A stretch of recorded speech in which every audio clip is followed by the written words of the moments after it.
اعوذ باللہ من الشیطان الرجیم، بسم اللہ الرحمن الرحیم۔ میرا نام آیان اور آپ دیکھ رہے ہیں دیماس ٹی وی۔ طیب اردوغان 2003 سے اب تک ترکی کے صدر ہیں۔ اردوغان نے ترکی کو اسلامی ترکی بنانے میں بہت اہم کردار ادا کیا اور اسلامی قانون بھی نافذ کروائے۔ ترکوں کی پرانی تاریخ اٹھا کر اگر دیکھ لیں تو 1299 سے لے کر 1927 تک ترکی اسلام کا مرکز رہا، جسے ہم آج بھی خلافت عثمانیہ کے نام سے یاد کرتے ہیں، جو ایک بہت طاقتور خلافت تھی۔ خلافت عثمانیہ کی طاقت کا اندازہ اس بات سے لگایا جا سکتا ہے کہ جب اسے توڑا گیا تو اس سے بہت سے ملک نکلے۔ ارمینیا، عراق، شام، فلسطین، بلغاریہ، یونان، مکہ اور مصر بھی اس میں آتے ہیں، اور اس کے بعد 40 ملک وجود میں آئے۔ خلافت عثمانیہ کو ہم انگریزی میں دی گریٹ اوٹم امپائر کہتے ہیں۔ جب خلافت عثمانیہ ٹوٹی تو ترکی کو ایک سیکولر ملک بنا دیا گیا، اور اس کو بنانے والے تھے مصطفیٰ کمال اتاترک۔ جی ہاں، مصطفیٰ کمال نے ترکی کو ایک سیکولر ملک بنایا جہاں ہر طرف بے حیائی اور برائی کا راج تھا، جس کے اثرات آج تک ترکی کے اندر موجود ہیں۔ مصطفیٰ کمال نے ہر وہ کام کیا جس کو اسلام منع کرتا تھا۔ 1923 میں پہلی جنگ عظیم کے بعد خلافت عثمانیہ کے خلاف مغربی ممالک کھڑے ہوئے، جن میں فرانس، جرمنی اور انگلینڈ شامل تھے۔ انہوں نے ترکی پر دباؤ ڈال کر ایک معاہدہ کیا جو کہ 100 سال تک کے لیے تھا، جس کو ہم ٹیریٹری آف لوسان کے نام سے جانتے ہیں۔ اس وقت ترکی مصطفیٰ کمال کے کنٹرول میں تھا اور حکومتی ڈکٹیٹر ہونے کے ناطے اس نے معاہدے پر دستخط بھی کیے۔ عثمانیہ خلافت کے آخری سلطان اور اس کے پورے خاندان کو ملک بدر کر دیا گیا اور ان کی جائیدادیں ضبط کر لی گئی۔ اسلام اور خلافت کے نام پر پابندی لگا دی گئی اور ترکی کو ایک سیکولر ملک بنا دیا گیا۔ اس معاہدے میں یہ بھی تھا کہ ترکی 100 سال تک اپنی زمین یا سمندر سے تیل نہیں نکال سکتا، اور ترکی اپنے سمندر سے گزرنے والے بحری جہازوں سے ٹیکس بھی وصول نہیں کر سکے گا۔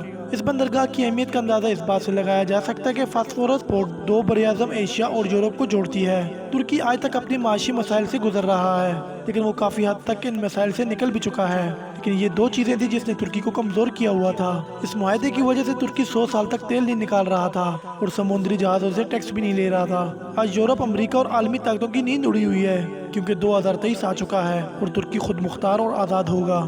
ہم دیکھتے ہیں کہ ترکی کے صدر اسلام سے بے انتہا محبت کرتے ہیں۔ اردوغان اسلام سے بے حد مخلص ہیں اور ہر مسلمان ملک کے ساتھ مشکل ٹائم میں کھڑے ہوئے، اور اس لیے ترکی کے بہت سے علاقوں میں ان کو سلطان بھی کہا جاتا ہے، جس سے خلافت عثمانیہ کی یاد تازہ ہوتی ہے۔ دنیا کو یہ خوف ہے کہ اردوغان ترکی کو پھر سے خلافت والے نظام کی طرف نہ لے آئیں۔ یہی وجہ ہے کہ آپ لوگوں کو شاید یاد ہو کہ 15 جولائی 2016 کو ترکی کی فوج نے بغاوت کی اور ملک میں ماشاء اللہ لگانے کی کوشش کی، لیکن ترکی کے لوگ ان سے بے پناہ محبت کرتے ہیں۔ جب اردوغان نے اپنے ویڈیو پیغام میں کہا کہ سب اپنے گھروں سے نکلو، تو ساری عوام سڑکوں پہ آ گئی اور یہاں تک کہ لوگ ٹینکوں کے سامنے لیٹنا شروع ہو گئے، لیکن انہوں نے اردوغان کو گرفتار نہیں ہونے دیا۔ اس طرح عوام نے اردوغان کی حکومت کو بچا لیا۔ لوگوں کے اپنے اس لیڈر سے محبت کی مثالیں بہت کم ملتی ہیں، اور اس طرح آج تک ترکی میں بہت سی سازشیں ہوئی لیکن کوئی کامیاب نہیں ہو پائی۔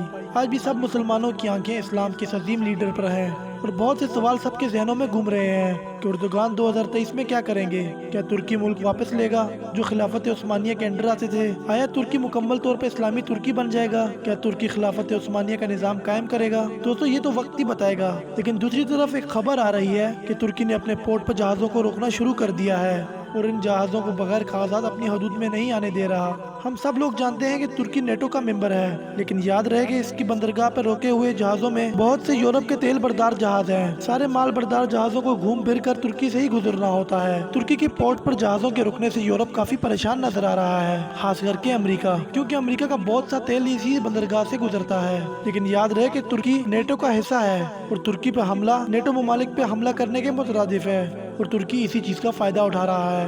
ایکسپرٹس کا بھی یہی کہنا ہے کہ ترکی نے اپنی طاقت دکھانا شروع کر دی ہے۔ ذرا سوچیں، ترکی اگر مغربی ممالک کو آنکھیں دکھا رہا ہے تو خلافت بحال ہونے کے بعد ترکی کیا کرے گا؟ ہماری نیک تمنائیں ترکی کے ساتھ ہیں۔